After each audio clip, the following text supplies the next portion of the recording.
Welcome into the NFL opening line report. We got week number 12 on deck here in a short week in terms of we got three games on Thursday, one on Friday, and then a solid slate on Sunday. I am Drew Martin, joined as always by Teddy Covers. Teddy, welcome on in, buddy.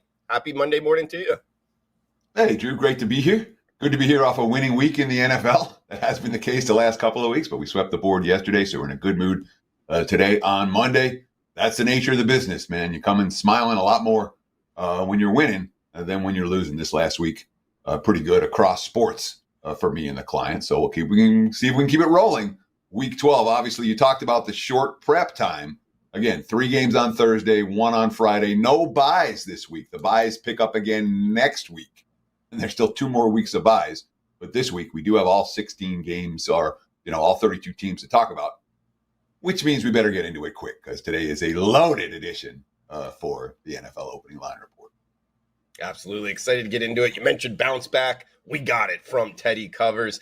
And guys, Thursday, a trifecta of games here. 12:30 Eastern, 4:30 Eastern, and 8:20 Eastern kickoffs here. We'll go down in rotation order. Like always, Thursday, November 23rd. Happy Thanksgiving out there. And Teddy, we get Green Bay and Detroit kicking us off here. Lions minus 7.5 across the board, 46.5 or 47 being the total here. So we get Packers, Lions, Thanksgiving Day kicking us off. What are you thinking in the Motor City? So if this is your first time watching the opening line report, and I hope for some of you it is your first time watching the opening line report, I'm going to give out 4 sets of numbers for every single game we're going to talk about. Starts with what I call the look-ahead line. These are bettable lines on this game from last week. I use the Westgate Superbook numbers from here in Las Vegas. So the look-ahead line tells us how much the point spread has been adjusted based on the results of this past game. I give you my power rating number for the game. That's simply Team A's power rating, Team B's power rating, factor in home field. I do not factor in situations when it comes to my power rating. This is just Team A versus Team B. I'll give you the look-ahead line, my power rating number. We'll give you the opening numbers from last night. And I give a market opener. I track 5 different books off the opener, and I'll give what I consider to be the market opener from those 5 books. And then we'll talk about where the money has moved since the openers. So in this game, Detroit, look ahead line, 7.5, 44.5. My powering number has the Lions minus 9 for this one. Markets opened 7.5, 45.5. And this morning we're seeing 7.5 and 47. So we're seeing money show for the over in this ball game. I'm not going to emergency betting alert here. We're not on a key number, and I'm not convinced we're going to see a ton more over money. That said, if you like the over between the Packers and the Lions, it's something you may want to get involved with right now. Green Bay found a way to win yesterday. Jordan Love, his first 300-yard passing game for the Packers. 10 different guys caught a pass, and they rallied from behind to do it in a game where they had cluster injuries at running back. That said, the Chargers lost that game as much as the Packers won it. Make no mistake about it. And we'll talk about the Chargers a little bit later. Same mistakes for Green Bay. They can't get a first down with the game on the line. They're struggling to grind out yards on the ground. Now they're 2-4 in games decided by 4 points or less, but not a team that we trust in tight contests. And obviously they do have cluster injuries at running back right now. A.J. Dillon was their only healthy back at the end of yesterday's game. I'll give the Lions all kinds of credit. They got less than 20 minutes time of possession in yesterday's ballgame. The offense had 4 turnovers. Defense forced only 1. And they still found a way to win the game. The first win by any team this season when trailing by 10 points or more in the final 4 minutes. Teams were 0-83 straight up in that game. Jared Goff, it was not my best ball for about 3.5 corners. That's the sign of a good team. We're a resilient group. We're tough. We have a lot of courage. We don't back down from anything.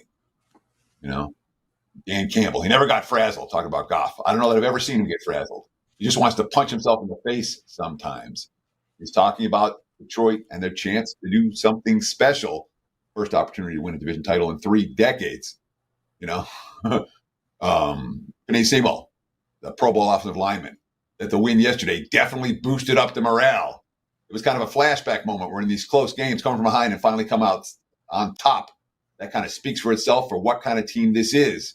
And the type of guys we've got in this locker room and the type of coaches. Detroit, not a team I'm looking to stand in front of right now. The Lions are playing well. They're confident, and they're on a roll.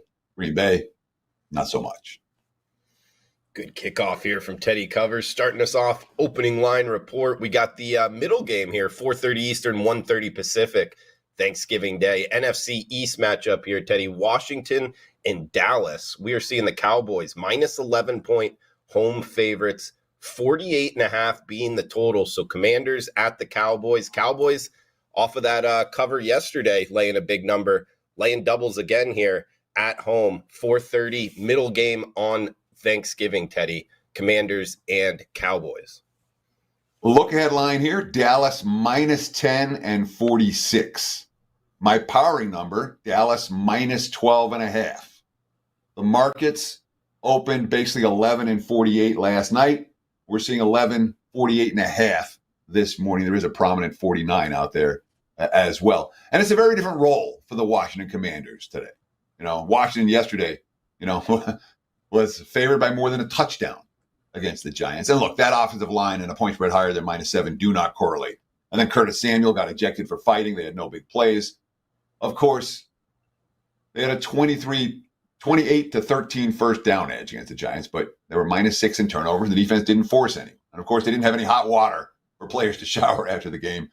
Ron Rivera, it is a low point, that's for sure. The offensive guard, Sam Cosmi. This is a winnable game. The fact that we couldn't win the game, I'm kind of at a loss for words, to be completely honest with you. Sloppy football, way too many turnovers. Since the turn of the century, since the year 2000, teams that had sacked the opposing quarterback 9 or more times have been 43-1 straight up. After Washington's loss yesterday, that number is now 43-2 straight up. The pass rush was there. Nothing else was there for Washington. And I can't say I love the quotes after the game. Dallas did a good job in what might have been a flat game against Carolina yesterday. Dak Prescott. It was about focusing on where we were, and if you look on paper, a lesser opponent. We had to get going fast, not take them lightly, keep the focus high, and yeah, we got the job done. Of course, Deron Bland with his 4th pick 6 of the year, ties an NFL record, and right now he's tied for second on the team in touchdowns, which is something when you see a defensive back doing that. But the fact that Dallas was able to focus on a lesser foe last week perhaps gives you confidence to do the same, that they'll be able to do the same thing here against the Commanders team that, they got a little bit of a glass chin right now. I'm not sure that Washington, the coaching staff, the management, and the ownership are on the same page. This is an organization that's going to go through some significant changes this next offseason. I'm not expecting anyone on that Commanders coaching staff to be back. So take teams like that late in the season at your own risk. Teddy bringing the heat here through the first 2 games, bringing the long-term stats and I guess the lack of heat, even no hot water. Like that one, Teddy. We got the nightcap here Thursday night with a belly full of turkey. San Francisco and Seattle here, Teddy. -7, that's the 49ers as the road favorite, 43 being the total. Niners at Seahawks in the Pacific Northwest. And remember, that no hot water, that's at FedEx Field, the new field for Washington. It's looking a lot like the Oakland Coliseum right now. San Fran and Seattle. Look ahead line here. San Fran -5.5, total 43.5. My powering number, and I've got the 49ers power rated as the best team in the NFL. My powering number is only 6. The markets are at 7 for this game. Total is sitting at 43, pretty much across the board. Seattle's offensive line played well yesterday. They controlled the line of scrimmage. They had room to run. Geno had time to throw. When Geno has time to throw, he doesn't make mistakes. But then Geno got hurt, and Drew Lock came in and went 2 for 6 for 3 yards and an interception. That really cost him the game. They had 12 penalties for 130 yards, a huge difference maker in the game. And the kicker Myers, Jason Myers has been brilliant the last couple of weeks. We had a 55-yard game-winning try that came up short. Geno Smith says he's not sure if he's going to be able to play. Again, he left the game, Lock came in, and then Geno came back in. Quote, "It's still hurting. Obviously didn't do enough. I'm not sure if I will play against San Fran on Thanksgiving night." And, of course, Pete Carroll. Again, Seattle didn't score a touchdown. In the last 50 minutes of that game, Pete Carroll now 1-10 against the spread, the last 11 versus McVay. Pete Carroll after the game We made it really hard on ourselves so many times in the game, but the calls were made. And I'm not disputing any of them. I'm just saying the penalties that happened were just out of line for us. We have not been good in that area this season. In general, today it really blew up on us. This was the most disappointing loss for us because of the way we did it. In theory, it's supposed to be a bounce back spot for Seattle at home. That said, San Fran's a tough team to step in front of right now. Brock Purdy with a perfect passer rating again yesterday. 7.1 yards per play on offense against a pretty good D. 4.3 yards per play allowed on defense. That said, the defense did get gashed at times in the second half. They were saved by red zone turnovers. They're having some issues with their own red zone efficiency. They were fourth in the league in red zone efficiency the first 6 weeks. Since week 7, just 5 of 13 in the red zone. That ranks number 28 in the NFL. And again, I'm nitpicking on San Fran right here.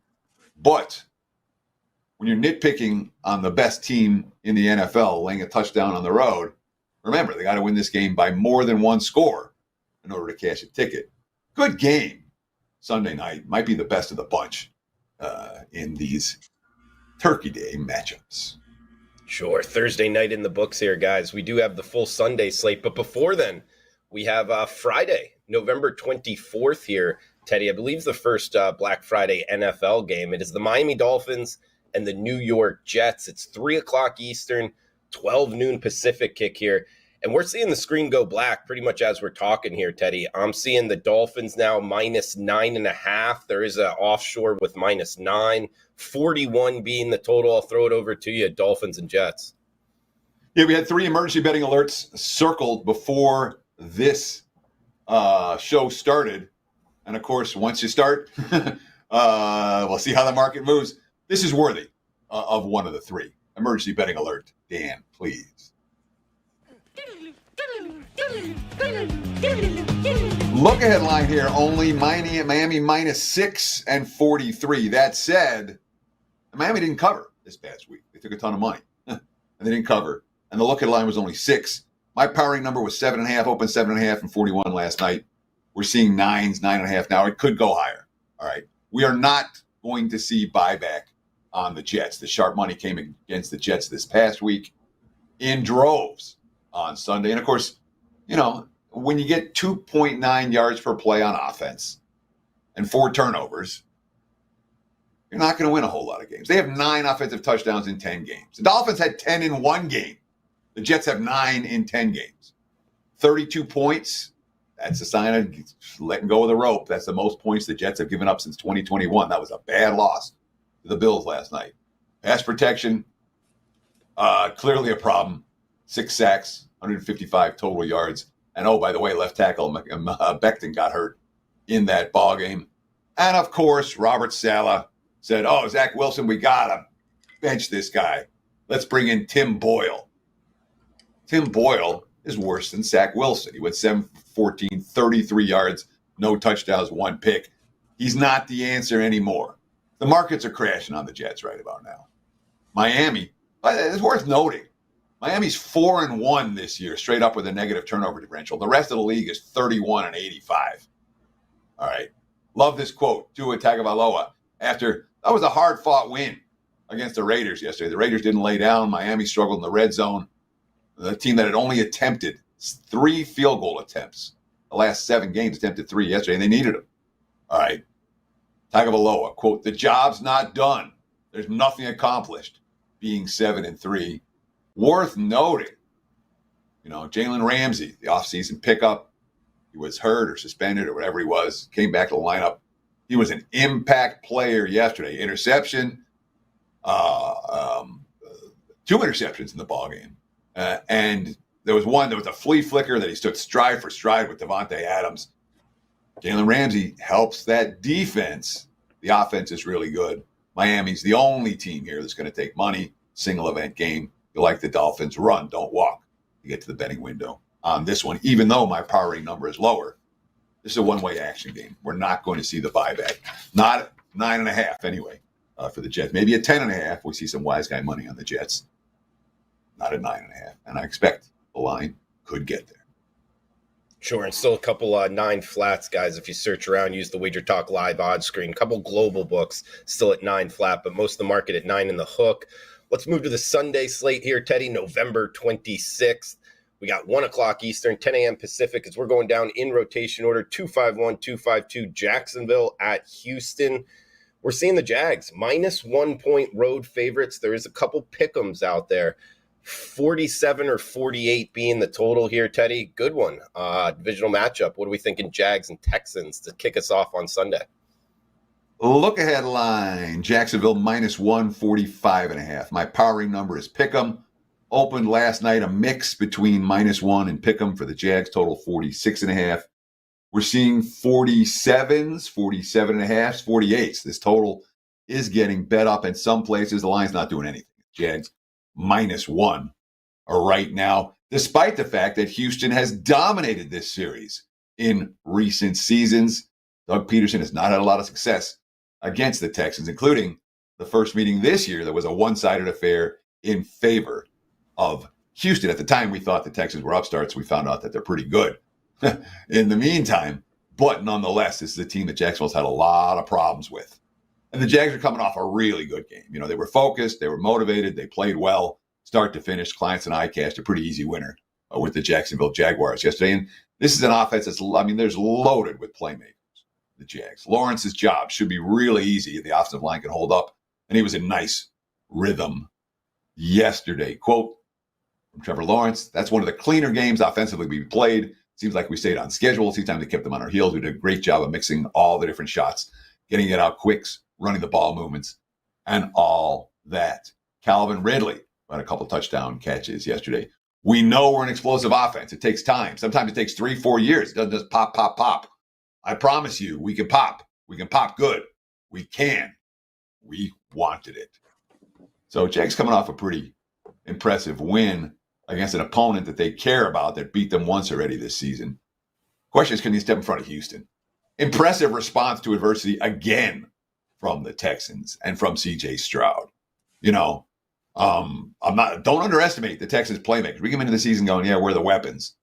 There's weapons. There's weapons all over the field for Stroud. The offensive line is holding up. Love this defense. DeMeco Ryans, all effort all the time. They're used to playing in one-way game and close games now. For me, they're pretty much a one-way team. I'm either betting on the Texans or I'm not playing the game. Stroud took criticism for his 3 picks yesterday. I watched the game. I watched all 3 of them. None of them were bad throws. One hit the receiver in the hands. One was whatever. They're all okay throws. Stroud's quotes stood out to me. Quote, "Steph Curry, don't ever stop shooting, you know? I mean, I don't have no shame in my game. I definitely got to be smarter, but no confidence taken away from me. And I'm going to keep letting it flies." Ryans after the game, quote, "You're going to have miscues, you're going to have bad plays, but it's all about how you respond to those plays. We'll continue to highlight all the positive things that CJ is doing. Then we'll also coach him up on the negative plays." Certainly, Houston just became the first team to cash season win ticket over the total. They were lined 5.5, 6-win team before Thanksgiving. Texans certainly overachieving, and they've had a lot of overachieving against the Jags in recent meetings.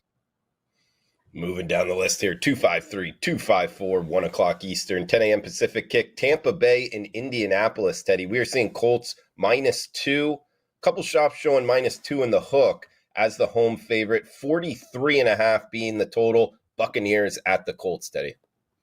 Yeah, a look ahead line here. Indy -1, 42.5. My powering number only is Indy -1.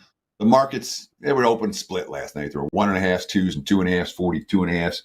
And they've kind of settled right in the middle, mostly 2.5 right here for Indy. A couple of key injuries for Tampa yesterday. We got to see how these guys respond to treatment this week. But starting corner Carlton Davis, former Pro Bowl linebacker Levante David, both left in the second half, didn't return. And, of course, Jamal Dean got hurt yesterday. The offensive tackle, Christian Wirfs, was injured in yesterday's game. That's 4 starters going down in one game with injuries. We'll have to see the injury report for Tampa. But maybe that's why my powering number is a little bit lower than the markets. I don't know if I adjusted properly for all the injuries the Bucs suffered yesterday. And again, they give up 7 yards per play on defense, 4.3 yards per play on offense. Offense, 2 turnovers. Defense didn't force any. It's a Bucs team. They moved the ball after halftime, but Baker Mayfield finally threw a red zone pick. And what's Tampa now lost? 5 of their last 6. They're dig deep and fight. We'll see how it goes this week. Again, I think Tampa's probably a better team than Indy. Indy, of course, coming off that win over New England in Germany and a bye week. So from a situational standpoint, we certainly like the Colts. That's probably why my powering number a little bit low compared to the markets today. That said, I'm not convinced Indy's the better of these two teams. Teddy, next one up, we get the New England Patriots, New York Giants. We are seeing, the Patriots actually -3.5. There is a couple -3s with juice on that. That's the Pats as the road favorite in the, I believe the lowest total on the board for this week, 33 to as high as 34 being the total in this game. Teddy, throw it over to you. Pats at Giants. Dan, let's cue it up.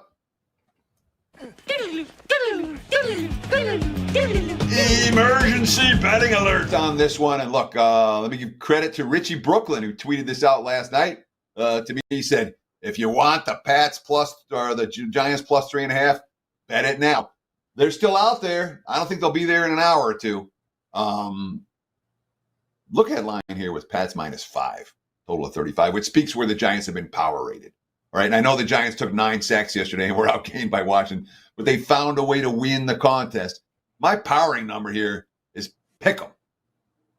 Okay, so I don't often see a 5 as a look at, and my powering number is pick 'em, and the market's open 3.5. 3.5 can't hold. All right. Not with New England, even off a bye, even with Belichick's track record off a bye. Mac Jones, Bailey Zappi, it doesn't matter. The Patriots' problems run much, much deeper than who their starting quarterback is, being that they don't have a running game, they don't have an offensive line, they don't have any weapons, the defense isn't as good. And the defense is still pretty good. But from a personnel standpoint, this is, again, I've talked all year. Green Bay, New England's a bottom 5 team, maybe a bottom 3 team. I'm not laying 3.5 points on the road with the bottom 3 teams. I'll give the Giants some credit, forcing 6 turnovers on defense. That's how they won the game. The defense hasn't quit. Obviously, the offensive line is a problem. Tommy DeVito took 9 sacks. He did throw 3 touchdowns, 246 yards. All right. I mean, it was his best game. And this is a team that, again, came into yesterday's game ranked 32nd in offense, 32nd in scoring. They hadn't topped 20 points in their previous 9 games. And yesterday, they got there and moved the ball up and down the field. Now they got the wind of the exhale here. They're up against a good defense this time around. The ball. I was asked a fair amount of questions about bringing in some other guys. I felt like DeVito was a good young player to work with. Again, he's played 2.5 games. There's a lot of work to be done. But he certainly has put the work in. When he was on the look team in practice, you could see some of the instinctiveness as the show team quarterback in terms of throwing the ball on time and anticipation. So I thought he'd be a good player to work with and give us an opportunity. There's a lot of things he did good and a lot of things we can help him improve on. Defensive captain Bobby Okereke, quote, I thought the first quarter he came out was pretty dynamic in the passing game, and that really sparked just everything. Defensively, he was so confident going out there, knowing the offense was going to strike back if they struck us. It was just great complementary football all around. And that mentality, what we saw from the Jets, where the defense is, hey, man, we're going to let go of the rope. The offense can't trade points with anyone. That didn't happen for the Giants yesterday. The defense did not let go of the rope, and the offense found a way. That said, if you like the Giants, this is a run. Don't walk to the betting window. This 3.5 wasn't going to hold, and it isn't holding. So grab it sooner rather than later if you want the G-Men plus the points. Sure, guys. And use WagerTalk Live odds screen. There's 3 featured sports books out there on the odds screen showing 3.5 still as we're talking. Of course, 1 o'clock Eastern, 10 a.m. Pacific here each and every Monday morning on the NFL opening line report. Moving down the list, 257, 258, Teddy, Carolina and Tennessee. We are seeing Titans -3.5 or -4, kind of a split line here as the home team. 37 being the total. Panthers at Titans, next game up. Look ahead line here, Tennessee 4.5 and 39. My powering number is 6. And I went back and I'm looking and I'm like, no, my powering number is 6. Despite Tennessee's struggle, I still have them ranked as an okay, a bad team, but an okay team. Where I got Carolina ranked with the Giants at the bottom of the NFL. As you mentioned, open 4 and 37. I'm even seeing some 3.5s out there right now. Look, Carolina stinks, all right, on offense. The defense had Dallas to 4.6 yards per play. But the offense, 3.2 yards per play and finished with 2 turnovers. Defense created none. 187 total yards, 13 first downs in the first game since Frank Reich resumed control of the play calling duties, which means he made absolutely no difference. Carolina, explosive plays. Reich, we got to get some explosive plays. Well, they didn't have any gains of more than 20 yards yesterday. They have just 18 plays of 20 yards or more all season. That ties them with the Patriots' fewest of any team, but they've run 35 more plays than the guys in New England. So that gives them the tiebreaker as the least explosive offense in the NFL.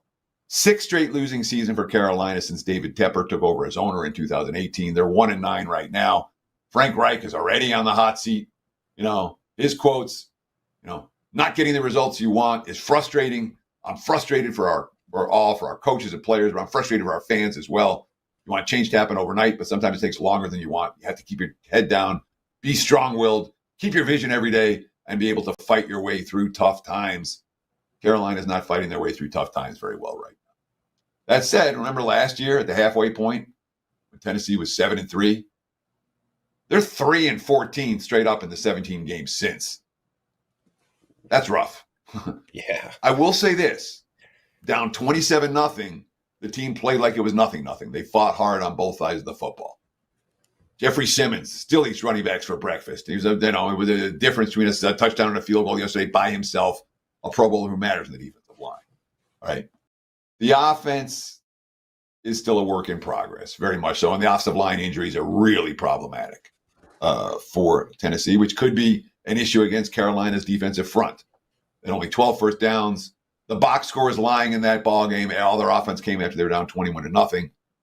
But again, that's a road game against a quality foe. This is the home game against a much lesser foe, Mike Vrabel. When you lose, nobody did enough. We're not going to have that mentality. Well, this guy played good, but we lost. We're trying to create a culture and an environment where you lose, everyone has to be better. I think Tennessee's a lot better than Carolina, despite their 3-14 record in their last 17 games. Titans likely to be on my short list for action on Sunday. Pittsburgh and Cincinnati up next here, Teddy. We got another low total, anywhere from 34 to 35, consensus 34 in the hook. And we are seeing the Steelers -1. There is one shop showing a pick'em price here. So it's Steelers at Bengals, -1. Most books, Steelers as the road favorite. So how much should we adjust for Joe Burrow? Okay. A lot. The look ahead line here, Cincy -5, total of 41. My powering number after the Burrow injury, Cincy -1.5. The markets opened Pittsburgh. There was some pick'ems. There were some -1s last night, 34.5. And basically, the pick'ems have moved to 1 with the Steelers now as road favorites. And of course, Pittsburgh's defense ranks number 28 in the NFL, or we did going in yesterday, and that's ludicrously long. This is no bottom 5 defense. They're their 19th takeaway yesterday, the most in the NFL. They're 13-6 straight up their last 19 games, while averaging less than 20 points per game during that span. Don't tell me this is the number 28 defense. It's not. That said, this offensive line has no chance against any good defensive front. None whatsoever.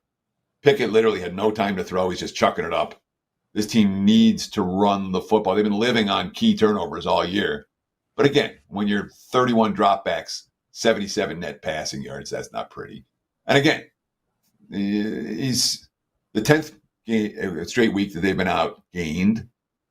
They finally lost that losing streak. They won 9 straight of 1-score games. Mike Tomlin doesn't sound too worried. We'll learn from this. We'll be back. But I didn't like the body language from Pittsburgh. I didn't like the body language of Pickett in particular, and his conversation with Matt Canada. And, of course, the injury problems getting worse for the Steelers, already without Minka Fitzpatrick, Keanu Reel, Elijah Riley got hurt yesterday. And the post-game quotes from Najee Harris, quote, there's a lot of stuff that just goes around and you guys don't see.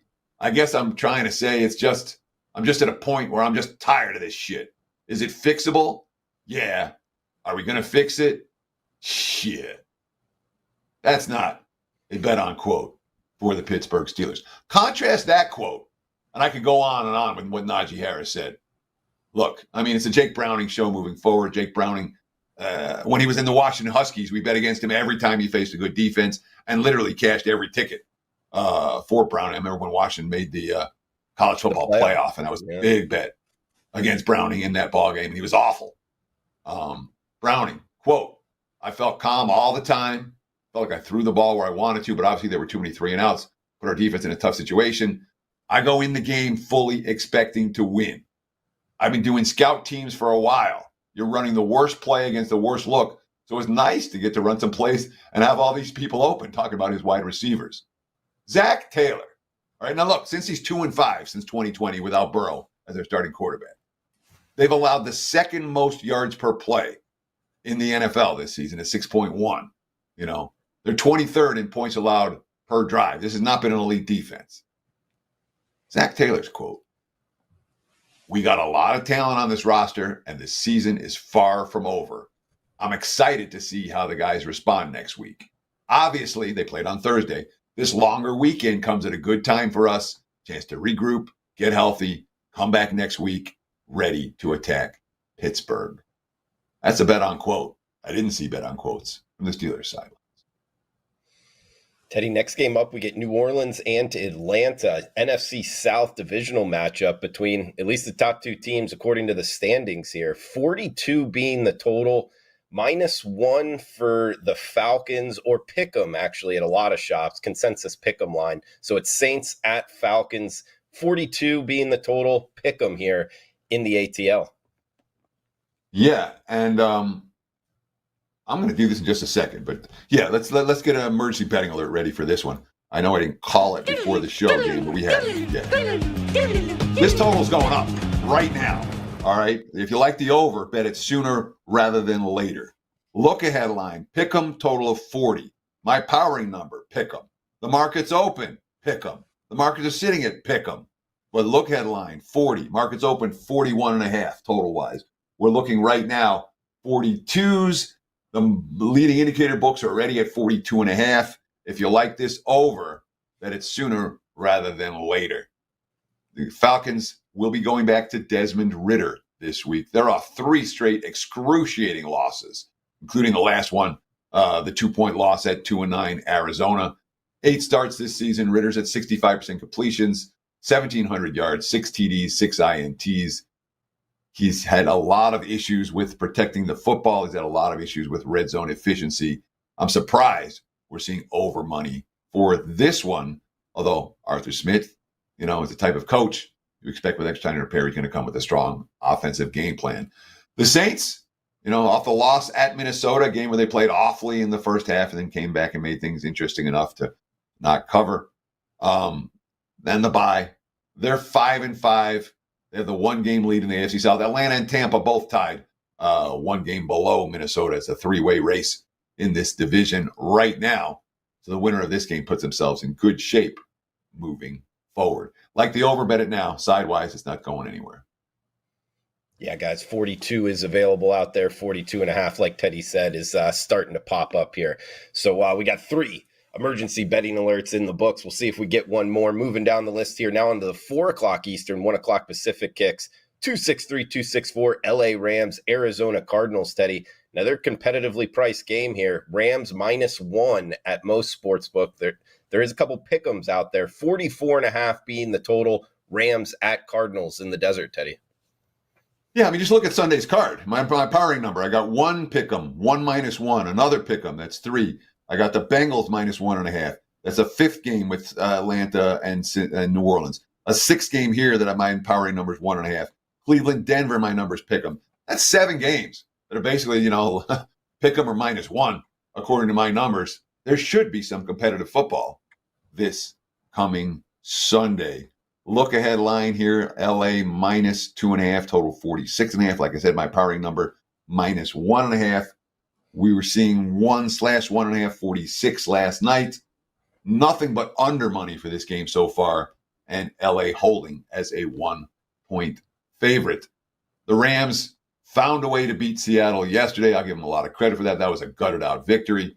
Stafford really played well down the stretch of that ball game. Only finished for 190 total yards. He returned from his injury absence, and the team rallied around him. Although Cooper Kupp got hurt in that ballgame. More so than the much maligned Rams defense. 0 touchdowns allowed the last 50 minutes of that ballgame. Here's what I wrote about Arizona, my bottom line from yesterday as I'm watching the game against the Texans. Quote, very mixed feelings about this team. Murray took some criticism for throwing picks. Heck, he threw it up for Hollywood Brown to make a play, and Hollywood Brown didn't make a play. You're supposed to do that. He was inaccurate at times during the game. He had delay of games. There were struggles getting the signals in. The ball was coming out wobbly. There were all kinds of play calling issues. And it's not a good defense. You can't trust it versus a good offense. But the defense makes plays. Kyler Murray, the defense did what they needed to do. We didn't hold up to our end of the bargain. That's frustrating. I feel like we had too many opportunities not to win this game. I felt like I let the team down. We did some good, but there are no moral victories. It's just frustrating. Worth noting, there were a lot of concerns about Kyler Murray's ability to get along with his teammates previously in Arizona. And the reports I was reading was that the fact that he was rehabbing and not playing, the chemistry between Murray and his teammates is better. They actually like each other this year. I got such mixed feelings about Arizona. I can't decide if they're bet on or bet against. I cashed my ticket with the Rams yesterday. I don't know. This is one I'll be thinking about. And I probably don't play. I don't know what to do with it right now. The markets, again, we've seen some under money. You like the under. Again, 44.5. Leading indicator books are at 44 right now. So I wouldn't argue if you like the under to bet it sooner rather.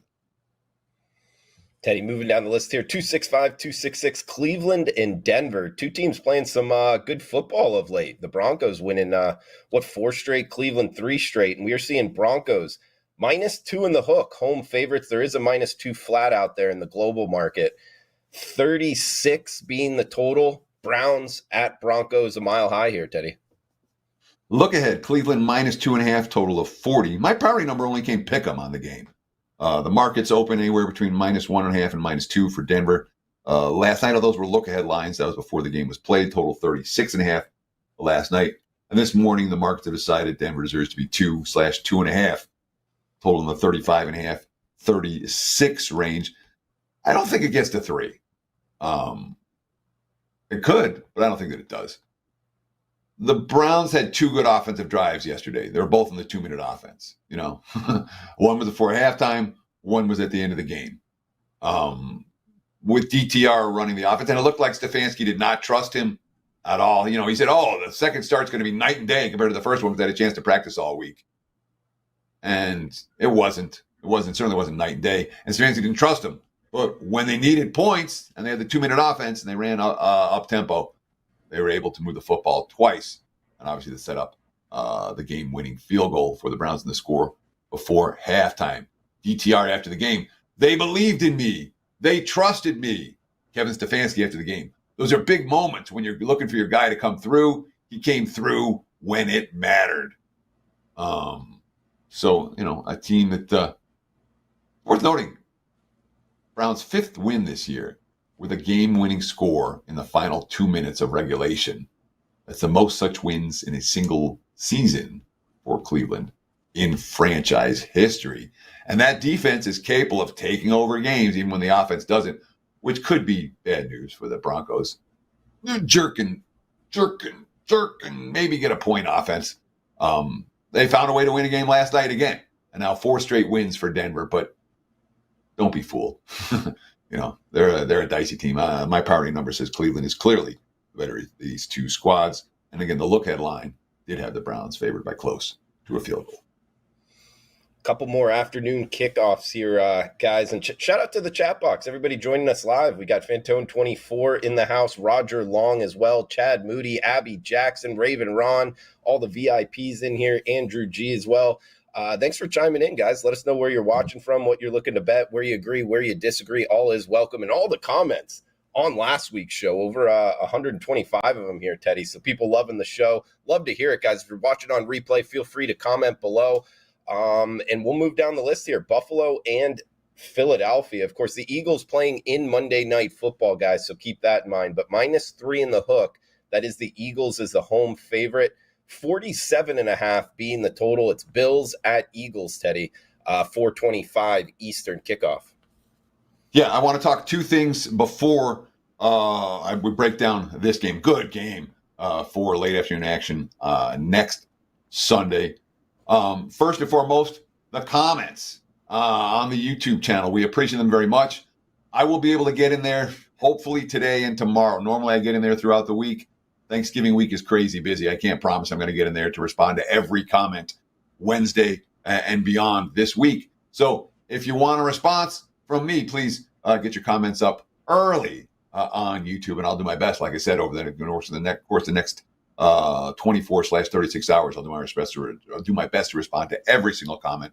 We appreciate them all. We appreciate the likes. We appreciate the follows. More than 130,000 of you we're now subscribed to the WagerTalk YouTube channel. That, to me, is very impressive. And we have to talk about Turkey Day and the promo that we have for Thanksgiving. We want to wish you and your families a happy and safe Thanksgiving. So what comes to mind when you think of Thanksgiving? Yeah, you got turkey, you got pumpkin pie, you got football. And the annual once-a-year WagerTalk $69 7-day all-access special. We talk about $9 Mondays. This is $9 Monday, $9 Tuesday, $9 Wednesday, $9 Thursday, etc., etc. A 7-day all-access gets you every play from any handicapper, myself, Drew, anybody else at WagerTalk.com. For every sport, there's nothing more to buy. You get all 5% plays. You get every play in every sport. And not only do you get all 7 days, under $10 a day, but you're getting the plays as soon as they're released. Incredibly convenient for those traveling this holiday. Once a year, the $69 7-day all-access special.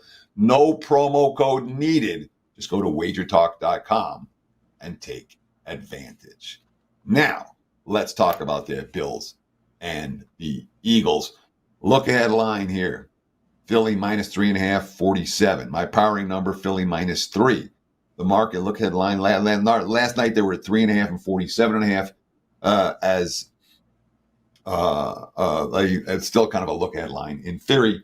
And today we're looking basically 3.5, 47.5. Exactly what the markets expected it to be, even after Buffalo's win and cover. Lots of injuries for Buffalo in yesterday's game. 3 starters on injury reserve now. Dane Jackson, Teron Johnson, both ruled out during the game yesterday. They had Rasul Douglas, who they got from Green Bay at the trading deadline. 2 interceptions, recovered a fumble. But secondary depth is a big concern right now. And, of course, they made a change in coordinators with Ken Dorsey out, Joe Brady in, and they responded by scoring points 6 of their first 8 possessions. The 32 points they scored, the most they've scored since week 5. And it's worth noting Khalil Shakir. They've been looking for a second receiving threat. He's got 288 receiving yards over the last 4 games after totaling 236 in his first 21. Maybe a little bit of a buy on Buffalo. As for Philly, obviously they play tonight. How they look tonight and is likely to affect this number. If Philly pulls off the upset, they'll be laying more than a field goal for sure. If they don't, if KC slaps them around a little bit, this line likely to drop to 3. So if you like the Eagles tonight or like to bet against them, this is a situation where you can parlay 2 wagers. This week's game on Monday night and next week's game as well. Potentially get the best of the number for your second leg of the parlay. Last afternoon kick up next with the same situation. Kansas City Chiefs playing on Monday night. Now they're going on the road here in week 12 to Las Vegas. We're seeing -9 or -9 in the hook, kind of a split line here. That's the Chiefs as the road favorite. 44 being the total here, Teddy. We're talking Chiefs at Raiders from Las Vegas, Nevada. Las Vegas. Look at line. KC -9, total of 45. My powering number, KC -8.5. Markets open 9 and 44 last night. Again, KC hasn't played yet, but I'll call it a 9 here, more than a 9.5. Although, as you mentioned there, it's a split line right now. Let's give the Raiders some credit. Defense has made big plays 3 weeks in a row. All right, the first 2 were the Giants and the Jets. But they were tough in all the high leverage spots in those games. 3rd down, 4th down, red zone. Same thing yesterday. 3rd down, 4th down, red zone. Defense is making plays. These stuff to run all day. Miami didn't have a run longer than 10 yards yesterday. That's hard to do against the Dolphins. Offensively, well, it's a rookie quarterback, first-time play caller, and Bo Hardigree, who just been promoted to offensive coordinator, under the direction of an interim coach. They didn't get a first down in the second quarter. They didn't get a first down in the third quarter. There were periods of the game, there was one long touchdown pass to Devontae Adams, but it was a fairly conservative game plan. Aiden O'Connell after the game, I'm learning how hard the NFL is and how hard it is to win. Kudos to our defense. They played so well in the second half, kept us in the game. Came down to our offense, be better all around. And it starts with me. Obviously, the Chiefs play tonight. They look good. They may well take money against a divisional rival. If they look bad, if they lose tonight, this number is likely to go down. It'll still be more than a touchdown, though. So, for what it's worth. Sunday nighter and Monday nighter to finish it off here, guys. We'll answer a couple questions at the end. Baltimore and the LA Chargers here, Teddy. We are seeing Ravens -4 across the board as the road favorite. 46.5 being the total. Ravens at Chargers from Inglewood here Sunday night, Teddy. Look at line, Baltimore 3.5 and 46. My powering number, Baltimore 3.5. The markets, there were some 3.5s out there. They're all 4s now for the Ravens. Total 46 has been bet up a little bit. We're seeing 46.5 and 47s today. Mark Andrews hurt for Baltimore. That's an impact injury. And it's not, the Ravens aren't just being bad teams. They're 4-1 this season against teams that enter the game with a winning record. That's a good sign moving forward. They're one of the toughest remaining schedules so far. They got, Jacksonville, San Fran, Miami, 3 out of division games against first place teams. Worth noting, for sure, Lamar Jackson on that Thursday night game, they will have extra time to rest. Lamar Jackson, a career high 206 passing yards in that game when targeting wide receivers. First time he produced multiple touchdown passes to wide receivers since week 2 of last season. Nelson Aguilar, Rashad Bateman, although Aguilar's TD came when he hit the linebacker in the back of the head. But that's certainly a positive sign. But it's worth noting how tough Baltimore's remaining schedule is. And, I mean, you talk about excruciating losses. I don't know if there's a more excruciating loss all year than the one the Chargers suffered yesterday. Austin Eckler's fumbles a carry inside the 5, takes points off the board. Keenan Allen dropped a would-be touchdown pass. He dropped another 3rd down catch. It would have given no worse than 1st and goal at the 2. All right, that's field goal attempt instead of touchdown. You had Donald Parham dropping a 4th and 4 conversion would have been an easy 1st down. He just dropped it. And then game on the line, 4th quarter, wide open, Quentin Johnson for the touchdown, maybe for the field goal, doesn't matter. Right in the hands. And Quentin Johnson, the rookie, let it go. So, they finished 1-4 in the red zone. 7 of their last 8 losses have come by 3 points or less. Just excruciating this time, this team finding ways to lose. Derwin James. It's tough, bro. Like I said, we're playing hard. It's tough. We're 1 or 2 plays away, so you got to find a way to get it done. Brandon Staley had that outburst after a reporter asked him if he's considered giving up the defensive play calling responsibilities. I have full confidence in our way of playing. Full confidence in myself as a play caller. So you don't have to ask that again. I'm going to be there calling the defenses, so we're clear. Of course, Joey Bosa got carted off the field yesterday. He, too, an impact injury for a team that just has been finding ways to lose close games. That said, they lose this one at +4, the way they've lost every other game that they've lost this season. Cash your ticket with the Chargers because they've lost every game by a field goal or less except one. Last game here, guys. Monday, November 27th to end the Week 12 NFL opening line report. We get the Chicago Bears and the Minnesota Vikings here, Teddy. A good one with the Vikings, -3 in the hook, pretty much across the board. There is a -4 out there. 45.5 being the total. Bears at Vikings Monday nighter, Teddy. Look at line, Minnesota 4.5, 44.5. My powering number is 4.5. The market's open 3.5. And I'm seeing a couple leading on. There's a chance we could see some Chicago money. I'm not convinced we're going to see a ton of it. Let me just check this injury report real quick. But we could see some, but 3.5 feels like the right number here. That's the issue. Justin Jefferson, whether he's going to come. There's some talk he's going to be off IR and playing this week. And if Jefferson comes back, Minnesota's going to take money. Chicago did a lot of things right yesterday. Really right. They were in. I can't remember. I apologize. I wrote them all down except for this one. Teams that have more than 40 minutes of possession and force at least 3 turnovers, they just win every game, And the Bears had 40 minutes of possession yesterday and forced 3 turnovers and lost. Justin Fields, he was really good. 104 rushing yards. Khalil Herbert was back. The offense grinded out first downs all games, but they blew a double-digit lead in the last 4 minutes of the game. Our teams had been 0 for the season in blowing those type of leads. They're coming back from them. And, of course, when you have a chance to beat your divisional rival, to win 2 games in a row for the first time in nearly 2 years, and you let it get away, that's tough. Justin Fields, quote, that's probably a top 5 team in the league, maybe top 3, and we know we should have beaten them. So they're talking about the confidence that they got from it. And, of course, Matt Eberflus made the wrong decisions over and over again, just when to kick and when to go for it on 4th down. Well, he kicked field goals yesterday.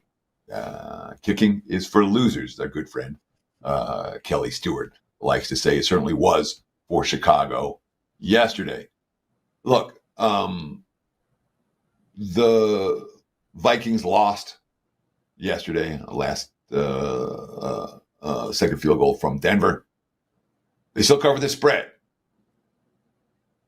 5-1 straight up, 6-0 ATS since that 1-4 start. They went 13-4 last year, overachieved. I'm liking Kevin O'Connell more and more and more every week. They've got a good game plan every week. They had 175 rushing yards against Denver and held the Broncos to 46. This is a Minnesota team that couldn't run the football.